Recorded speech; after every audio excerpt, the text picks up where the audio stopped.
tumble of opinions. It can both be tedious and frustrating to be alerted to and then open and attempt to read a text message from a friend, a loved one, a family member, an acquaintance, a business associate, only to find upon accessing the text that its length is too great to be displayed in full on the screen of the receiver. It might be nice to get oneself prepared for the drivel we so often find in these long-winded, text-based messages. So often I find that these texts need not be so long. The writer, he or she, will begin to repeat or reiterate the original messages. As the redundancies pile up, I speculate. Would a simple yes or no would have sufficed? And don't you find that the sender will also come to the same point again and again and yet again in this never-ending cycle of rephrasing or rehashing? When I receive texts like these, I can't help but think as to what sort of sociopath is so afraid of misunderstanding, misconstrusion of their message that they must buttress a simple idea or suggestion with a series of ad nauseum phrasing. As if it's going to clarify the point. When I get texts like this, I'm exponentially less likely to read them based on the seemingly interminable length alone. Now, I have been accused of playing devil's advocate to my own self-interest in the past, and one such incident happened just the other day. An old friend of mine reached out for lunch and an afternoon ice cream, and I, of course, had to deny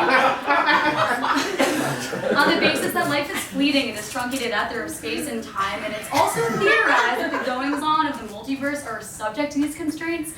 So I've already spent an eternity enjoying all manners of frozen dairy confections and 0% confections. This existence of vast emptiness and cold cream taste, it all means little. Although, even as I skip through or scan these texts, I find that I miss bewildering gems. It's amazing to me what people are willing to write down that they never dare say alone. Better, I say, to send a series of texts.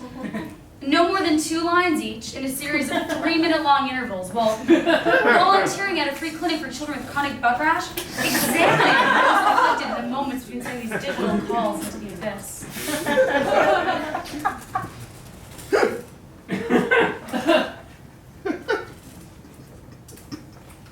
I also find that 9 out of 10 times, these texts go horribly off topic.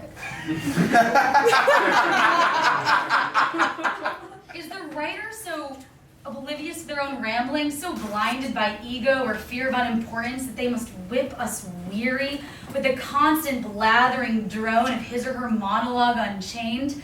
When left to their own devices, and sans counterpoint, which is the nature of conversation with another, the average egomaniac can type continuously for days on end, impressing no one but oneself with their thoughtless wit or their dreary insights. And what? What of this dreaded question? Did you get my text? Must all be archived and sorted, only to be exhumed and reanimated again for no furtherance of academy, but only discovery of the trial of us, the textual recipient versus you, the people of the lofty, righteous air whose hot winds of the mundane come crashing through our sails, drawing us further into the abyss. And yet we hasten to pull the rudder for fear of offending the litigious offender. Oh, great chasm of routine, why must you torment us? For the few who Lady Fortune smiles upon never draw a map of the path, for it is only in death we are truly free.